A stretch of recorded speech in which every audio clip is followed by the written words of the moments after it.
ሰላም ሰላም ጤና ይስጥልን ውድና እየተከበራችሁ የዩቲዩብ ቤተሰቦቼ እንዴት ናችሁ? ሰላም ናችሁ ወይ? እኔ ያለው እግዚአብሔር ይመስገን እጅግ በጣም ደህና ነኝ። ቤተሰብ ሁላችሁም በያላችሁበት የእግዚአብሔር ሰላም ይብዛላችሁ። እኔም አለው ደህና ነኝ እግዚአብሔር ይመስገን። ዛሬ ደግሞ የአብርሃምን ወንድም ዴቭንና እንዲሁም ደግሞ እቺ ነፃነት የምትባለዋን ነው ይዤላችሁ የመጣሁትና መጀመሪያ እንትና ዴቭ የአብርሃም ወንድም ሩታን በደንብ አድርጎ አላወቃትም። በደንብ አድርጎ ገና አላወቃትም። የእውነት እችን የመርፌ የምታክል ስተት ካየችበት ማለት ነው እንደ ቡዜ ከዚህ ቀደም ደግሞ ኤፍሬምን ራሱ ማለት ነው ግልብጥብጥ አድርጋ ሙልጭ አድርጋ ሰድባል ማለት ነው። አሁን ግን ኤፍሬም ወንድሙን ጠላት አድርጎ ከሷ ጋር ወዳጅ የመጀመሪያ ሰው እንደዚህ ሳይ ማለት ነው። ሁለተኛው ደግሞ አዋቂ ነኝ የሚለው ይሄ ዴቭ የሚባለው በእርግጥ አከብረዋለሁ። ንግግሩ ምናምን ትክክል በቃ ፐርፌክት የሆነ ሰው ነው። ደስ ይላል። ሰው ለማስታረቅ የሚመች ሰው ነው።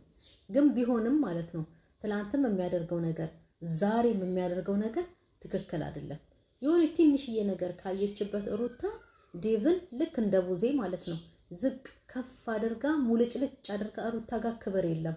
ይሄ የታወቀ ነገር ነው። ለሰው ክብር ቢኖራት ማለት ነው ባሏን አክብራ በስነ ስርዓቱ ይዛ እስከዛሬ ድረስ በኖረች ነበር።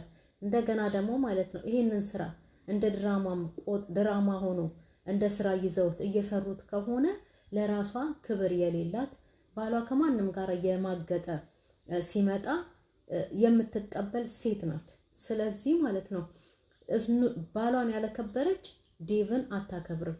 ማንንም ሰው አታከብርም። ሩታ ጋር ክብር የሚባል ነገር የለም። ምክንያቱም ራሱን የማያስከብር ራሱን ያላከበረ ሰው ሌላ ሰውን አያከብርም። አንደኛ ነገር ማለት ነው። እና ምንም ገና አልተረዳትም። ገና ምንም አይነት በቃ ሴራዋ ምናምን እንዴ እዚህ ጋር ዴቭና ሩታ እየተነጋገሩ አብርሽ መጥቶ አብርሽ ሲያወራ እኮ ሩታ ዞር ብላ እያሽሟጠጠች እኮ የምትስቅ ሰው ናት እኮ። ለባል እንግዲህ ይሄን ያህል ድግስና ይሄን ያህል ሴራ ከሌላ ከባዳ ሰው ጋራ ደግሞ እሷን ተወት። ግርም የሚለኝ እኔ ኤፍሬም የሚባለው ጅል ከዚህ ቀደም እኮ እሱ ነበረ ተዋት አትተዋትም እንዴ በቃ እንዴ ያለሷ እንደዚህ ይሄን ያህል ስትዋረድ ምናምን ነገር እያለ መጀመሪያ ነገሩ ገና ሲጀመር ማለት ነው እቺ ዛሬ ወጣ ሄርሜላን እኔ ነኝ ያገትኳት ያለችው እቺ ነፃነት የምትባል የቡታጅራ ሴቶች እንደው የእውነት አንዳንዶቻቸው አሉ በቃ እነዚህ ያፈሉ አሉ። ይሄ እኮ በጣም ከባድ ነገር እኮ ነው። በጣም ከባድ ነገር እንደዚህ ወጣ ስትሞላፈጥ እኔ ነኝ ያገትኳት አጉል ፎቶ ለጠፋ ምናምን ነገር የእውነት ትክክለኛ ሰው ህግ ካለ ማለት ነው ተጠፍንጋ እኮ ትገባታለች። እንደ ጀብዱ ትክክለኛ ጥሩ ነገር እንደሰራ ሰው እኔ ነኝ ማነው እቺ ሄርሜላን ያገትኳትኝ እኔ ነኝ ያገትኳት አብርሽ የሚጠየቀው ጥያቄ አለ እንዴ? ይሄ እኮ ያስቀጣል እኮ። በጣም ትልቅ ወንጀል እኮ ነው።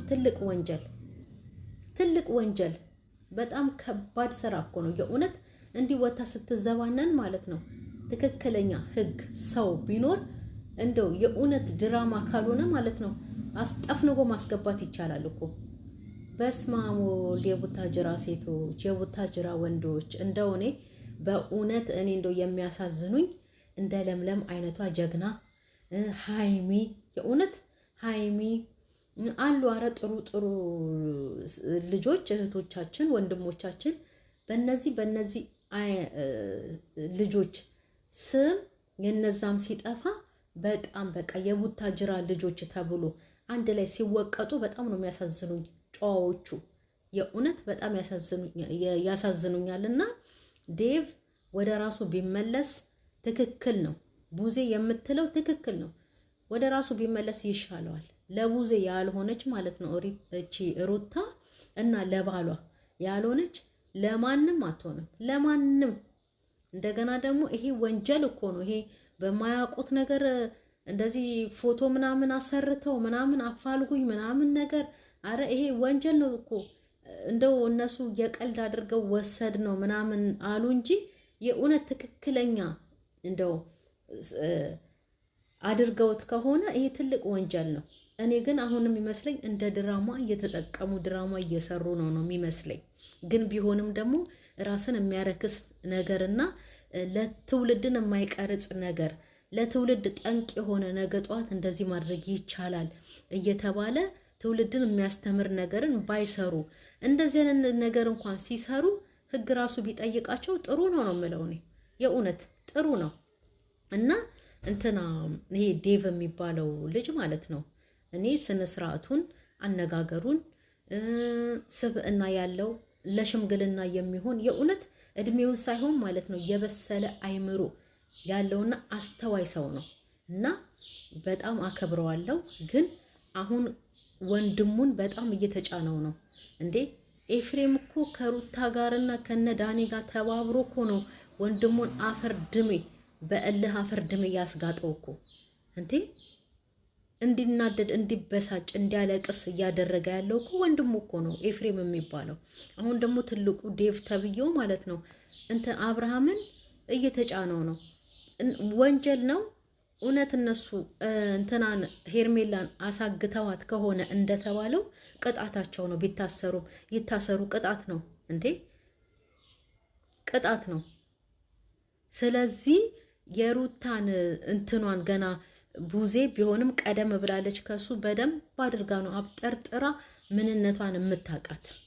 በደንብን የተረዳቻት። ለዛም ነው ተው ተው ተው ተው ብላ የምትለው። ያኔም ተው ስትለው ነበር፣ አሁንም ተው ነው የምትለው። ያኔ እንደውም ከአብርሃም ጋራ በቃ አብርሃምን እየደቆሰች ሩታን ስትደግፋት ነበረ።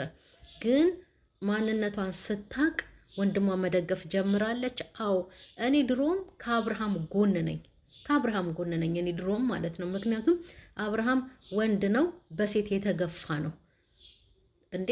አብርሃም ብቻ ጥፋት አላጠፋም። ሩታም እንደ ሴት ቤቷን አክብራ ባሏን ሰብስባ መኖር ሲገባት እኮ ማንንም ወንድ እያመጣች እላያቸው ላይ የተንጠለጠለች ባሏን ለማስቀናት የማትሰራው ስራ የለም ነበረ አይደል እንዴ?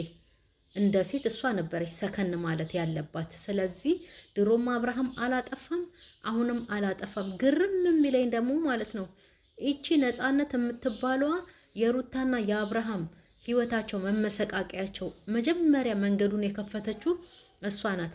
ከቡታጅራ እቺ ፓስታ የመሰለች ተሽቀንጥራ ባትመጣ ኖሮ ልጆቹ በሰላም ይኖሩ ነበረ። አሁን ደግሞ እኔ ነኝ ያገትኳት። ምን አለበት እንደው የእውነት እንደው ሰው ኖሮ እቺ ልጅ ቢያስጠፈንጓት። ይሄ እኮ ትልቅ ወንጀል እኮ ነው። ሰው በሙሉ አፉ በሙሉ ልቡ እንዴት ነው? ህግ እኮ ያየዋል። ይሄንን የምትሰራውን ቪዲዮ ዓለም ነው የሚያየው አይደለ? እኔ አሁን የት ሀገር ነው ያለሁት? እሷ የለቀቀችው ነው ቁጭ ብዬ ወጥ አይቼ እንዴት ብዬ የምናገረው? ስለዚህ ዓለም ነው የሚያየው።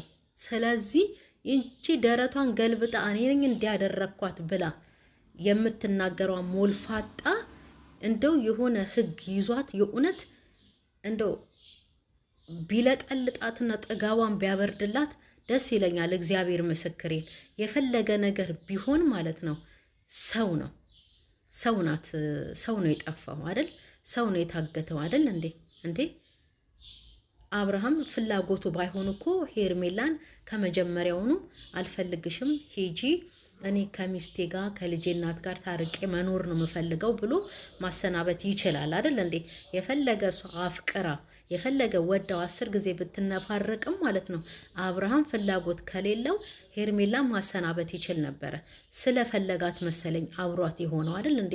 ምን ነው በአሁን በእንትን በቅናት ጭርጭር ብለው ሩታም አንክንትፍ አርጌ ተፍቻለሁ፣ የተተፋ ምራቅ ተመልሶ አይላስም፣ ሂድ የፈለክበት ብላ ስታባረረው ነበር አይደል? ዛሬ ምን ተገኝቶ የሰውን ፍቅረኛ እስከ ማገት ድረስ ደረሰች። ያችንም ቢሆን አክትፍ ብሎ ሰው የሚያሳልፈው ላይፍ ይኖራል። አዎ ግን ያልተስማሙበት ነገር ሊኖር ይችላል። ተለያይተው ነው ሩታን በመሀል ደግሞ ፍቅር አለች አይደል እንዴ? ፍቅርንም ትቶ ከሩታ ጋር ሆኖ መውለድ ድረስ የደረሱት ማለት ነው። ስለዚህ ቅናት ርርድብን አድርጓቸው በሰው ላይ ክፋትን ከሚያስቡና ጉድጓድ ከሚቆፍሩ ነገ ጠዋት እነሱ እንዳይወድቁበት አሁንም ጥንቃቄ ማድረግ አለባቸው። እየወጡ አጉል እንደ ሩታ እንደውም ይሻላል። እኔ አላቅም አውቃ እኔ አላቅም ያለችው እሷ ትሻላለች።